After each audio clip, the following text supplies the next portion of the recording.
The takeover of the aphids. These little buggers are over absolutely everything. All of that, sorry, got the Pentax out. All of that spinach, all of that spinach, all over my capsicums, all 3 different types. They're starting to encroach upon my iceberg lettuce. And they're even over in this bed on my kale and my broccoli and the rocket. And this is absolutely unreal. I don't know where these little buggers come from, but they've swarmed in and they're taking over. I've just been walking around. See, look at them. Can you see them? Hang on, let me focus. Look at them.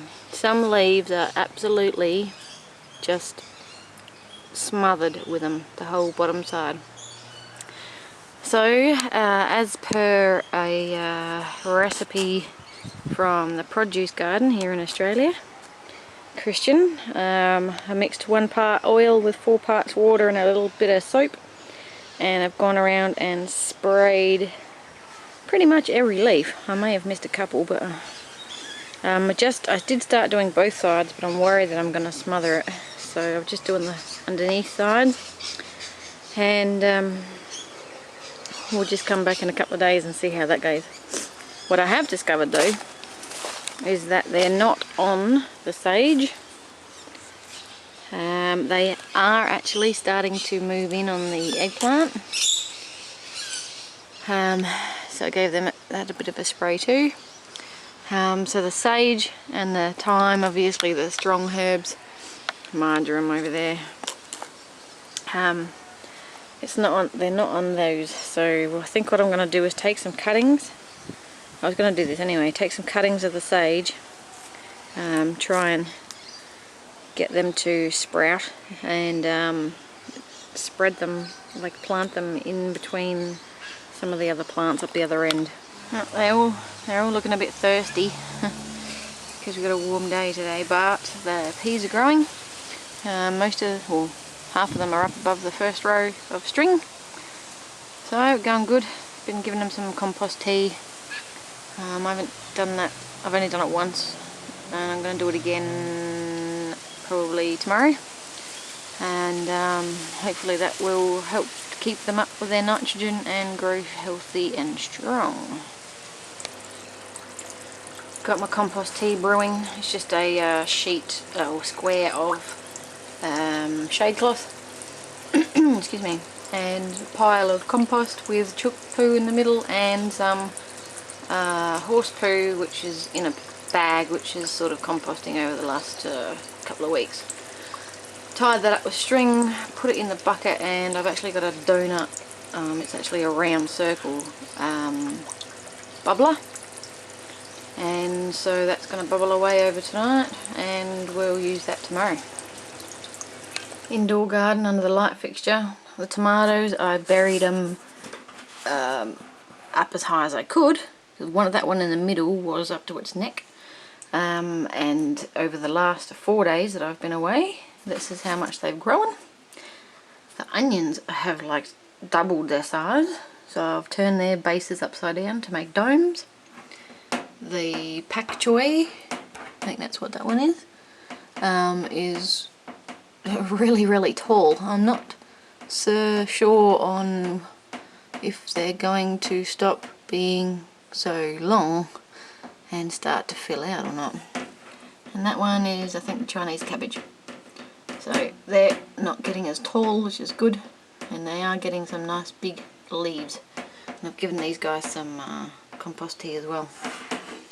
These ones over this side, there were a couple of little aphids in there on them because they came from outside, so I've given them a quick spray too.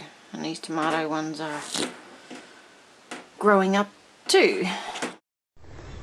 I'm struggling to find enough grass, etc. from our backyard because we don't really have a lawn. So I've had to prune a tree today, and so what I'm going to do is not waste all the leaves, but I've stripped all the leaves off the prunings, and I'm going to add them to the compost. Now hopefully none of this is toxic. I don't see why it would be really. It's just it's actually a tree called a geisha girl. But what has happened is, as I was stripping all the leaves off, I actually have found a few ladybug larvae, which is good because they love aphids. And considering my problems at the moment, I can use all the help I can get. Okay, so I'm just going to add this to the compost bin, and hopefully that should provide the green to allow it to break down. Okay, so I've just turned that in, and I'll cover it over, and it's fairly moist. Those leaves are very moist, so I'm not going to add any water to it, and we'll see how it goes in a couple of days. I just did some more pruning of the lomandra tree to open up the sun for the kittens, and as I was stripping the leaves off these branches, this is ladybug land. It's really hard to show you. This guy is black with orange stripes across him. That's the larvae. And the second stage is this. They then stand up on end. I can show you. He's standing upright. And they shed their little black and gold coats, black and orange coats. And then, there we go, this guy's taking his coat off now. So he's just pure orange underneath. And then, oh, there you go. Now he's just an orange bug with black dots, more dots than, they're not really circles yet. And then that's the last bit until they turn into an actual ladybug. And there was one here, but it flew over there. Couldn't wait for me to turn the camera on, of course. So yeah, that's exciting. They love this tree. There's freaking heaps of them. So as I'm stripping all the leaves, I have to check every branch, because they like hanging out on the actual branch as well as on the leaves. But I'm happy about that. I'm going to transport these guys over to the veggie patch. Give them a heap of these leaves to hang out on. They seem to like them. And hopefully they'll hatch and start feasting. Although they may not like the little aphids over there now because I've basted them in oil. But I'm sure there's some leaves that I've missed. So hopefully they can gobble them up. Cool, I've got a ladybird colony. Nice. Okay, we've adjusted the indoor garden. I was trying to find a way to create a support for the light fitting, but in the process I realised that I had this aquarium out the back, and Christopher and I thought we would give it a go to try lining it with alfoil. The heat mat is underneath the glass here in this end. The light fitting's just resting on top of the aquarium, so I'm not sure if the light's going to be close enough or not. This might not work. We'll see.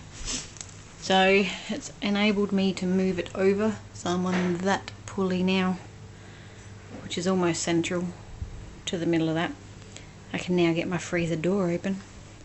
So now I've got a shelf up on top that I can put little plants on to be up close to the light. I do actually have some glass that comes with the aquarium that I could sit on there to sit some plants on if I need to be up higher. So we'll test drive this method for a little bit and we'll see what happens. One more experiment for the end of the weekend. Following, I can't remember the name of the channel, but a young girl makes self-watering containers using a jug. We don't have the great big square ones, but we do have 3-litre milk containers. So I've done my best and botched it up a bit. It's not exactly level, but chop the top off the carton, drill some holes into the lid stick it in upside down. That there is a fill hole for the water, and if I lift it up, it's a bit slippery. You'll see that there's liquid in the bottom, so that will get drawn up through the holes in the lid and water from underneath. I've also given it a bit of a soak, this soil, so it's nice and moist. Put some spring onions in, so we'll see how they go. Also planning on putting in some, doing a couple more, maybe not these containers but something else, and putting in some green mignonette, Great Lakes and iceberg lettuce. The chooks love the iceberg. And whilst we're here, the sweet potato, the roots did grow quite long. There's multiple of them now. There's about 5 of them, but there's been no growth at the top. That root there is almost at the bottom, so the water's getting very pale now. I'm going to replace it with some compost tea, and I don't know if we're going to see anything growing out of the top half or not. It's actually getting a bit mushy on top, so I don't think it's going to work. But anyway, it was worth a try.